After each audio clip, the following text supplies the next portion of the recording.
So now we are going to start new chapter number 21. Basically it's about electrophilic aromatic substitution reaction. देखो मैं आपको बता देती हूँ कि ये जो इस टाइप की रिएक्शन है ये आपने +1 से पढ़ी हुई है, ठीक है। +1 में भी पढ़ा होगा आपने, BSc MSc सब जगह पढ़ा होगा। सो आपके लिए इतना नया टॉपिक नहीं है, आई नो, ठीक है। बट फिर भी ये बहुत इंपॉर्टेंट चैप्टर है। क्यों? यहाँ से हम फर्स्ट ऑफ ऑल कि यहाँ से हम एरोमेटिक कंपाउंड्स या रिंग कंपाउंड्स की तरफ शिफ्ट होते जा रहे हैं। अब हम जितनी भी आगे रिएक्शन पढ़ेंगे वो मैक्सिममली क्या होगी, साइक्लिक कंपाउंड्स पे ही बेस्ड होगी, ठीक है। तो फर्स्ट ऑफ ऑल तो यहाँ से हम स्टार्ट कर रहे हैं। सेकंड थिंग ये कि इस चैप्टर से डायरेक्ट उठा के question exactly same to reaction पूछते हैं CSIR नेट में, गेट में, IIT जैम के क्वेश्चंस भी मैं आपको करवाऊंगी। थोड़ा मुझे टाइम इसीलिए लग जाता है क्योंकि अब मैं चाहती हूँ कि मैं आपको थोड़ा अच्छा कंटेंट प्रोवाइड करा सकूँ। क्लेडन को एकदम रफली पढ़ाने का कोई मीनिंग नहीं है, अच्छे से पढ़ाऊँगी तो आपके लिए बेनिफिशियल होगा और आपको हमेशा याद रहेगा, है ना, कि हाँ ये सीरीज़ इंपॉर्टेंट यूज़फुल रही आपके लिए। I will try my best. So देखो मैं आपको इस वीडियो में या फिर आई थिंक इस वीडियो के नेक्स्ट पार्ट में मैं आपको प्रॉब्लम्स भी सॉल्व करवाऊंगी, सो डोंट वरी। अब देखो हम बात करते हैं लास्ट चैप्टर की। जो लास्ट हमने चैप्टर किया था वो हमने क्या किया था, बेसिकली हमने इनोल एंड इनोलेट्स के बारे में किया था, करेक्ट। इनोल एंड इनोलेट्स के बारे में मैंने आपको क्या कहा था कि बेसिकली ये कार्बोनिल के क्या होते हैं, टॉटोमर होते हैं, ठीक है। फिर हमने क्या इनोल्स की जो रिएक्शन या इनोल की स्टेबिलिटी पढ़ी थी, तो हमने ये बताया था कि इनोल की फॉर्मेशन कैटालाइज हो सकती है एसिड के साथ में भी या बेस के साथ में भी। इसकी बेसिक रिएक्शन में मैंने आपको एक चीज़ बताई थी कि इनोल्स की रिएक्शन में कि enols can easily react with the electrophile, electrophiles के साथ में बहुत ईजीली रिएक्शन देते हैं इनोल्स। तो अभी मैं आपको ये सब क्यों बता रही हूँ, क्योंकि अब मैं आपको एक ऐसा इनोल बताऊंगी जो काफ़ी ज़्यादा स्टेबल है और जो इलेक्ट्रोफाइल के साथ में काफ़ी इजीली रिएक्ट करता है। उस इनोल को आप जानते होंगे, वो इनोल कौन सा है आपका, फिनॉल है। Phenol is much more reactive compare to the normal benzene ring for the electrophile, ठीक है। अब देखो इससे पहले थोड़ा और पीछे जाते हैं, जो हमने चैप्टर्स पढ़े। मैंने आपको एक चैप्टर कराया था जिसमें मैंने आपको बताया था इलेक्ट्रोफिलिक एडिशन रिएक्शन, मैंने आपको बताई थी। तो इलेक्ट्रोफिलिक एडिशन रिएक्शन और इलेक्ट्रोफिलिक सब्स्टिट्यूशन रिएक्शन में क्या डिफरेंस है, अभी हम वो देखते हैं। देखो बहुत ध्यान से देखना, यहीं से आप डिफ्रेंशिएट करना सीखोगे, ठीक है। मेन प्रॉब्लम ऑर्गेनिक में ये आती है कि हम डिफ्रेंशिएट नहीं कर पाते हैं रिएक्शंस को। ये रिएक्शन आपको सिमिलरली याद होगी कि जो मैंने आपको करवाई थी कि सिंपल जो हम आपकी सिंपल डबल बॉन्ड लेते हैं और उसके ऊपर कोई भी इलेक्ट्रोफाइल का अटैक करवाते हैं तो वो क्या करता है, उस पर नॉर्मली एडिशन रिएक्शन देता है, जैसे कि Br2 हुआ या फिर आपका एपॉक्साइड फॉर्मेशन हुआ, ठीक है। अब देखो अगर बेंजीन के साथ में मैं सेम आपके रिएजेंट की रिएक्शन करवाऊँ, अब बेंजीन के साथ में नॉर्मली मैं Br2 की करवाऊँ या फिर मैं एपॉक्सीडेशन करवाऊँ, तो क्या होगा, कोई रिएक्शन फॉर्म नहीं होगी, ये इस पर एडिशन करेगा ही नहीं। क्यों नहीं करेगा?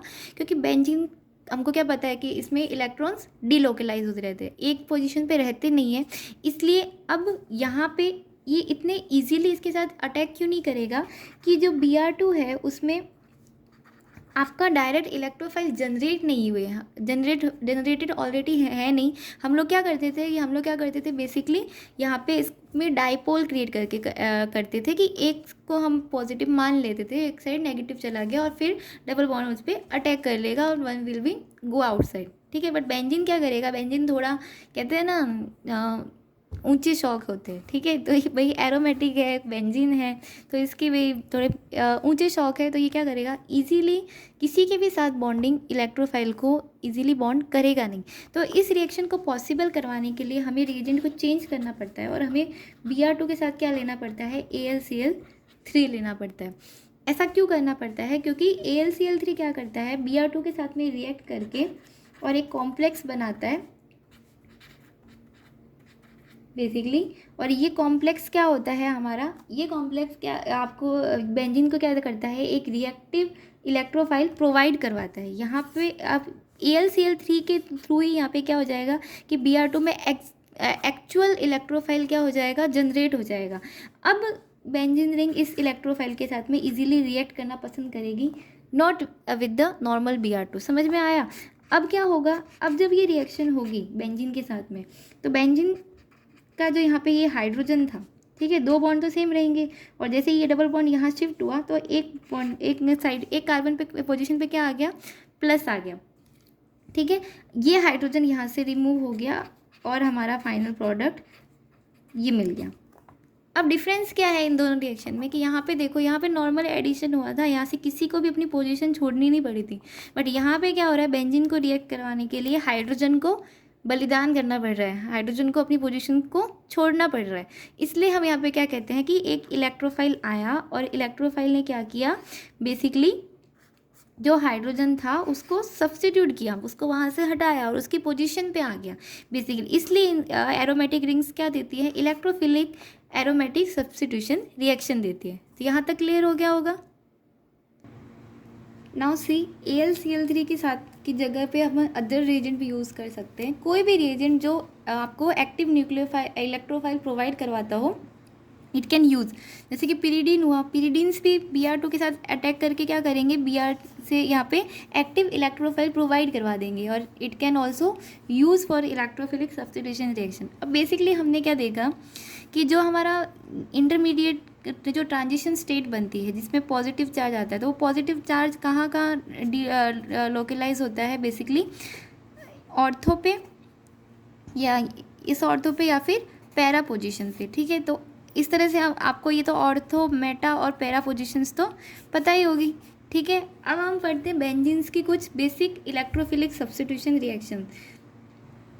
अब देखो, जैसे कि सल्फोनेशन हुआ, नाइट्रेशन हुआ, फ्रिडल क्राफ्ट, ये सब आपने बहुत बेसिक रिएक्शन और आपने हमेशा से पढ़ी हुई है। I am not explaining it there but आपको PDF में इनका पूरा मिल जाएगा एक्सप्लेनेशन, क्योंकि आप फिर ये नहीं कह सकते कि कुछ मिसिंग है। आपको कुछ भी नहीं पढ़ना पड़ेगा। अगर आपको अभी भी मेमोराइज नहीं है तो आपको +1 की बुक खोलने की ज़रूरत नहीं है। ठीक है, तो ये बेसिकली क्या होता है, नाइट्रेशन, सल्फोनेशन, फ्रिडल क्राफ्ट में हम एक एक्टिव इलेक्ट्रोफाइल प्रोवाइड करवाते हैं बेंजीन रिंग को, जो ईजिली रिएक्ट करते हैं। जैसे कि यहाँ पे हमारा NO2 पॉजिटिव हुआ, यहाँ पे HSO3 हुआ। ठीक है, तो ये सब क्या है, एक्टिव इलेक्ट्रोफाइल्स है। अब देखो, जो फिनोल्स होते हैं, फिनोल्स है ना, Br2 के साथ में इजीली रिएक्ट कर देते हैं, बेंजीन नहीं करता। क्यों नहीं करता, वही अभी जो मैंने आपको बताया था इनोल वाली बात कि फिनोल क्या होते हैं, बेसिकली इनोल्स होते हैं। तो ड्यू टू इनोल्स, क्योंकि इनोल की स्टेबिलिटी के थ्रू ये क्या करते हैं, इलेक्ट्रोफाइल से इजीली रिएक्ट कर जाते हैं। और देखो, जैसे कि इसके इलेक्ट्रॉन रिंग के साथ में चले जाते हैं और ये क्या करते हैं, रिंग को एक्टिवेट कर देते हैं for the electrophilic substitution reaction. इसलिए आपको अलग से AlCl3 या फिर एक्टिवेटिंग रिएजेंट्स की नीड नहीं रहती है। तो आपको इजीली यहाँ पे क्या मिल जाती है, इलेक्ट्रोफिलिक सब्स्टिट्यूशन कंपाउंड मिल जाता है।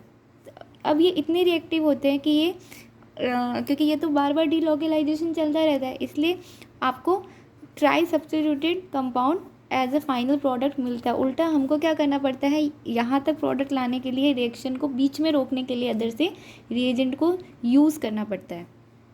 अब देखो, जितने अच्छे फिनोल्स रिएक्टिव होते हैं इलेक्ट्रोफाइल के लिए, उससे भी अच्छे रिएक्टिव होते हैं फिनॉक्साइड आयन। फिनॉक्साइड आयन आपने पढ़ा होगा। फिनॉक्साइड आयन क्या होता है, जब फिनोल से मैं हाइड्रोजन को रिमूव कर दूं तो क्या बनता है, फिनॉक्साइड आयन। तो फिनॉक्साइड आयन इससे भी ज़्यादा रिएक्टिव होता है। क्यों, क्योंकि इस पर तो ऑक्सीजन पे डायरेक्ट नेगेटिव चार्ज है, तो वो मोर डिलोकलाइजेशन शो करेगा। ये सब बेसिक जनरल चीज़ें हैं, बट रिवाइज करना ज़रूरी है। इस वीडियो में बेसिक बात ये है कि जो इस एक लाइन को स्किप कर देगा ना, उसको आगे जाके प्रॉब्लम होगी। मैं क्वेश्चन सॉल्व कराऊंगी ना, तो आपको होगा कि हाँ, इसमें जनरल रूल्स कितने यूज़ हुए हैं। ठीक है, तो देखो, अब नॉर्मल में जब NaOH यूज़ करूँगी तो क्या बनेगा, यहाँ पे फिनोल से फिनॉक्साइड आयन फॉर्म होगा। फिनॉक्साइड आयन ईजिली क्या करेगा, रिएक्ट करेगा और यहाँ पे क्या करेगा, क्लोरीन रिमूव करके और हमारा क्या देगा, फिनॉक्साइल एसिटिक एसिड दे देगा। ये फिनॉक्साइल एसिटिक एसिड भी क्या होता है, रिएक्टिव होते हैं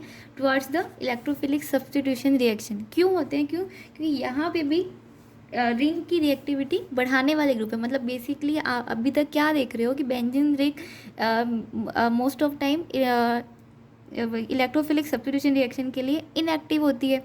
उसको एक्टिवेट करने के लिए हमें कोई ना कोई एक्टिवेटिंग ग्रुप चाहिए। तो मतलब ऐसे ग्रुप जो क्या हो, इलेक्ट्रॉन्स इजीली डोनेट करते हो, जैसे कि फिनोल हुआ, फिनॉक्साइड हुआ, ये सभी, या फिर जैसे कि ईथर हुए, OMe भी अगर मैं यूज़ करूँगी ना, तो वो भी क्या करेगा, OMe के इलेक्ट्रॉन भी डीलोकलाइज होंगे, तो आपको बेंजीन रिंग क्या हो गई, एक्टिवेट हो गई। ठीक है, तो हमको अलग से कोई ग्रुप कंपाउंड डालने की ज़रूरत नहीं है।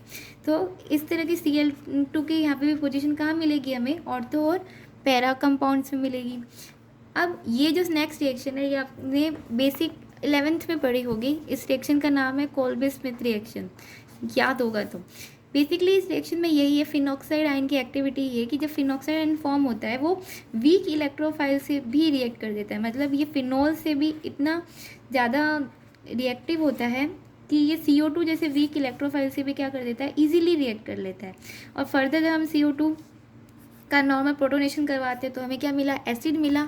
और एसिड के बाद में मैंने क्या यहाँ पे करा, नॉर्मल एसिटाइलेशन किया। ठीक है, एसिटाइलेशन रिएक्शन मैंने आपको पहले स्टार्टिंग में करवा दी थी। ठीक है, तो हमें क्या मिला, नॉर्मली ये जो कंपाउंड मिला ये हमें क्या मिला है, ये एस्प्रीन है। एस्प्रीन नॉर्मल सर दर्द की दवाई आती है। ठीक है, रिएक्शन बहुत इंपॉर्टेंट है, क्यों, क्योंकि यहीं पे गड़बड़ करते हैं, यहीं पे कि CO2 को पता नहीं क्या कर देते हैं कि CO2 का अटैक कहाँ होगा, it will attack on ortho position. Phenoxide में कहाँ होता था, पैरा पोजिशन, फिनॉल में फिर भी क्या होता था, para is much more reactive, but ये इतना स्ट्रॉन्ग होता है फिनॉक्साइड आयन कि ये फास्टेस्ट रिएक्शन कर देता है और ये ऑर्थो प्रोडक्ट ज़्यादा अमाउंट में दे देता है। इसलिए हमें एस्प्रीन प्रोडक्ट कैसा मिलता है, ऑर्थो प्रोडक्ट में मिलता है। ठीक है,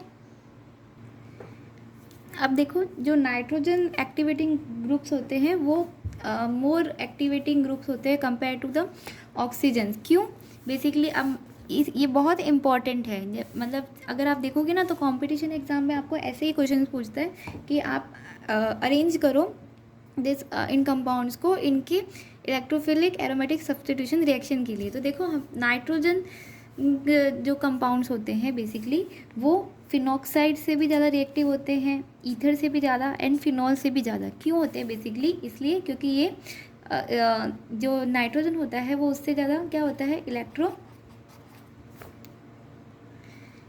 इलेक्ट्रोपॉजिटिव, मतलब मीनिंग इलेक्ट्रोपॉजिटिव तो नहीं, ऑक्सीजन जो होता है वो नाइट्रोजन से ज़्यादा इलेक्ट्रोनेगेटिव होता है। तो जितना ज़्यादा इलेक्ट्रोनेगेटिव होगा वो क्या करेगा, उतना थोड़ा इसका इंडक्टिव इफेक्ट के, इसके इलेक्ट्रोनेगेटिविटी की वजह से थोड़ा सा लेस रिएक्टिव हो जाता है कंपेयर टू द नाइट्रोजन। ठीक है, अब बात करते हैं टोलुइंस की, मतलब टोलुइंस जिसमें हमारा नॉर्मल मेथाइल ग्रुप लगा हुआ है। ठीक है, उनकी इलेक्ट्रोफिलिक सब्स्टिट्यूशन रिएक्शन कैसे होगी, ये भी एक्टिवेटिंग ग्रुप की ही तरह काम करते हैं और बेसिकली ये भी ऑर्थो या पैरा डायरेक्टिंग ग्रुप्स होते हैं। तो डिफरेंस क्या है, फिर मैंने इनको इनके साथ में कंसिडर क्यों नहीं किया। डिफरेंस ये है कि वहाँ पे जो था नाइट्रोजन या ऑक्सीजन क्या कर रहे थे, अपने जो लोन पेयर्स थे उनको डोनेट करते थे रिंग को। ठीक है, बट मिथाइल के साथ में ऐसा नहीं है, यहाँ पे इसके पास में लोन पेयर नहीं है, बट ये यहाँ पे किस वजह से दे रहा है, अपने इंडक्टिव इफेक्ट की वजह से दे रहा है। इसका प्लस आई इफेक्ट लग रहा है, not because of the conjugation. ठीक है, अब ये अपने इंडक्टिव इफेक्ट के थ्रू यहाँ पे ऑर्थो पैरा डायरेक्टिंग कर रहा है। और ध्यान देना ज़्यादा लार्ज अमाउंट में कौन सा प्रोडक्ट मिलता है, यहाँ पे हमें ऑर्थो प्रोडक्ट मिल रहा है, जबकि हमें जो नाइट्रोजन और ऑक्सीजन वाले थे उसमें हमें पैरा प्रोडक्ट ज़्यादा हमको पैरा प्रोडक्ट की अमाउंट ज़्यादा मिल रही थी। ठीक है, एक तो बेसिक डिफरेंस ये हुआ कि आपको ऑर्थो प्रोडक्ट ज़्यादा मिलेगा। दूसरा चीज़ ये कि अब अगर मान लो मैंने कंपैरिजन पूछ लिया कि आपको कि फिनॉल या टोलुइन में कौन ज़्यादा एक्टिवेटिंग ग्रुप होगा। ठीक है, इलेक्ट्रोफिलिक सब्स्टिट्यूशन, तो phenols are more activating compare to the toluene. क्यों, क्योंकि यहाँ पे कॉन्जुगेशन इफेक्ट को हमेशा हम ज़्यादा प्रिफर करते हैं compare to the inductive effect. ठीक है, ये बहुत की पॉइंट्स है, ये आपकी यही तो आपकी केमिस्ट्री को स्ट्रॉन्ग करेंगे। अगर आप इन की पॉइंट्स पे ध्यान नहीं देते हैं तो यहीं पे गड़बड़ होती है। ठीक है, अब देखो जैसे मैं आपको एक क्वेश्चन बताती हूँ। ठीक है, ये देखो ये वाला रिएक्शन, यहाँ पे हमने 1, 2, 3 एंड 4 रिएजेंट्स को यूज़ किया है। आपका नॉर्मल मैं टोलुइन लेके चली हूँ। तो देखो जो सबसे पहले तो क्या होगा, यहाँ पे आपको अपना रिएक्टिव इलेक्ट्रोफाइल बनाना है। तो रिएक्टिव इलेक्ट्रोफाइल यहाँ पे क्या फॉर्म होगा, हमारा SO2Cl as a reactive electrophile form हुआ। अब ये SO2Cl टोलुइन के पे रिएक्ट करेगा। तो अभी मैंने आपको बताया कि इंडक्टिव इफेक्ट की वजह से ये ऑर्थो पैरा डायरेक्टिंग तो है, बट अब इलेक्ट्रोफाइल की पोजीशन आपको कहाँ मिलेगी, यही तो की पॉइंट है। कहाँ पे अटैक होगा इसका, ऑर्थो पे होगा। समझ में आ रहा है आपको, ऑर्थो पे होगा। और ऑर्थो प्रोडक्ट आपको मिलने के बाद में अब नॉर्मली मैं यहाँ पे NH4CO2 यूज़ कर रही हूँ, तो ये क्या करेगा, Cl2 को रिप्लेस करके यहाँ पे क्या आ गया, NH2 आ गया।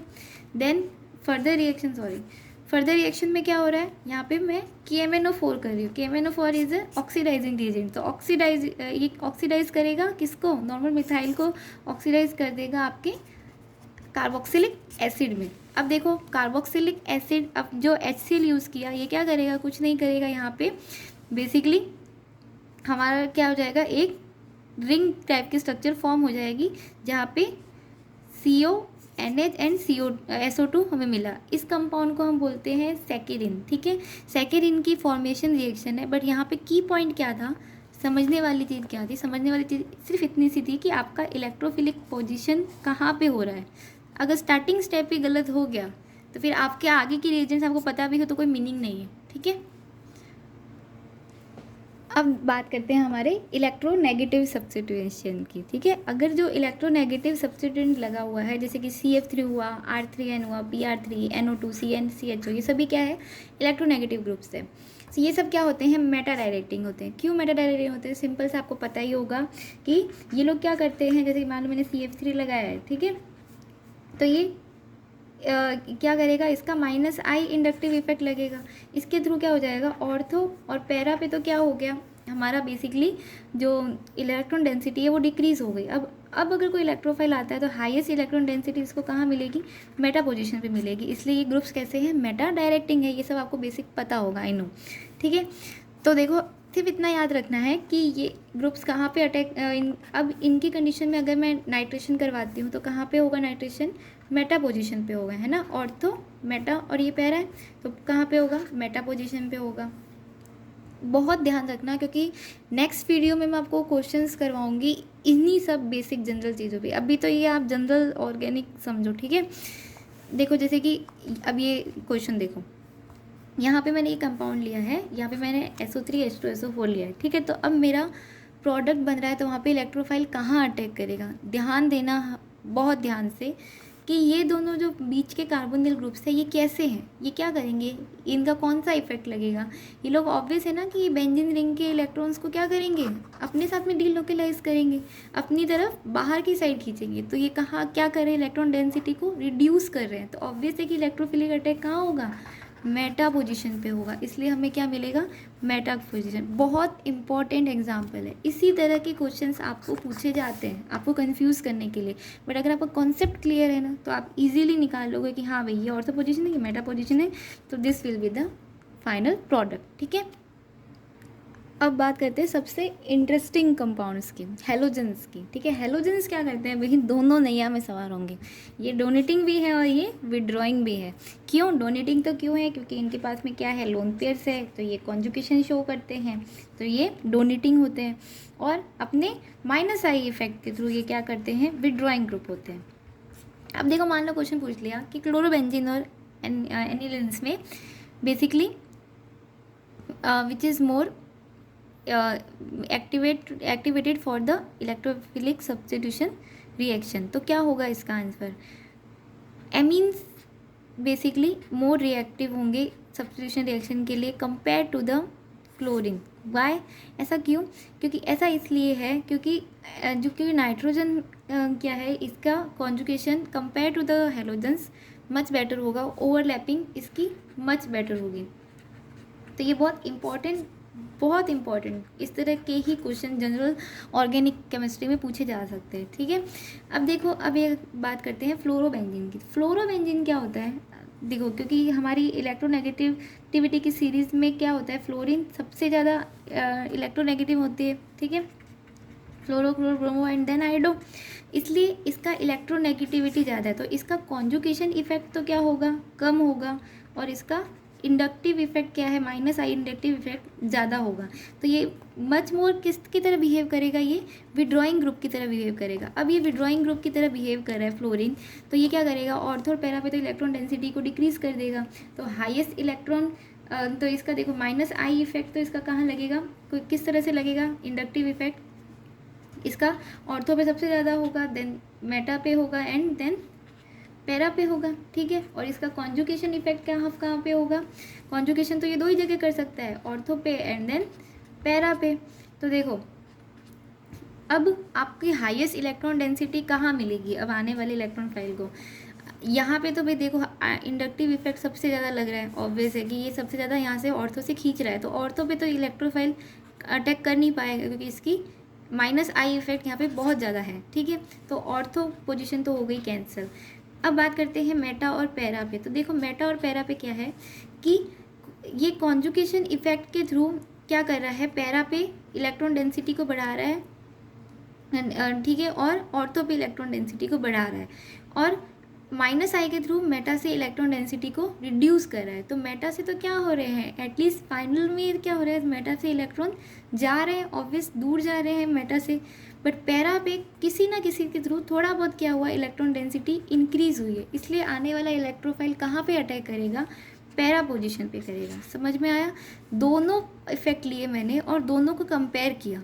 ऑर्थो तो सीधा कट हो गया, क्यों? क्योंकि inductive effect fluorine more electronegative है, तो ऑर्थो पास वाली पोजीशन को तो ये छोड़ेगा ही नहीं, कॉन्जुगेशन इफेक्ट को लगने ही नहीं देगा, इसलिए क्या हो गया, ऑर्थो सीधी कट हो गई। मेटा और पैरा मैंने ये देखा कि हाँ मेटा पे माइनस आई के थ्रू थोड़ा बहुत तो इलेक्ट्रॉन डेंसिटी लॉस हो गई, तो हाईएस्ट फाइनल रिजल्ट कहाँ पहुँचे कि भाई सबसे ज़्यादा हमको कहाँ मिले इलेक्ट्रॉन, पैरा पे मिले। अब देखो जो हेलो एरिन्स होती है उनमें कुछ ऑर्डर्स आपको बेसिकली याद रखने वाले हैं क्योंकि इनसे क्वेश्चन बन सकते हैं, ठीक है। तो देखो रेट ऑफ नाइट्रेशन की बात करें तो इसका ऑर्डर क्या होता है, फ्लोरीन वाले में सबसे ज़्यादा, then iodine, then chlorine and then bromine. थोड़ा डिफरेंस क्यों आया, ऐसा क्यों हुआ?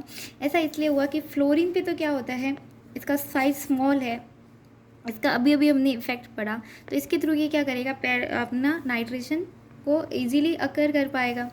बट आयोडीन के केस में क्या हो जाता है कि इसका धीरे धीरे इंडक्टिव इफेक्ट कम हो जाता है, ठीक है। तो इंडक्टिव इफेक्ट इसका कम हो गया, इसका minus I effect compare to other halogens के क्या हो गया, काफ़ी रिड्यूस हो गया लार्ज साइज के थ्रू।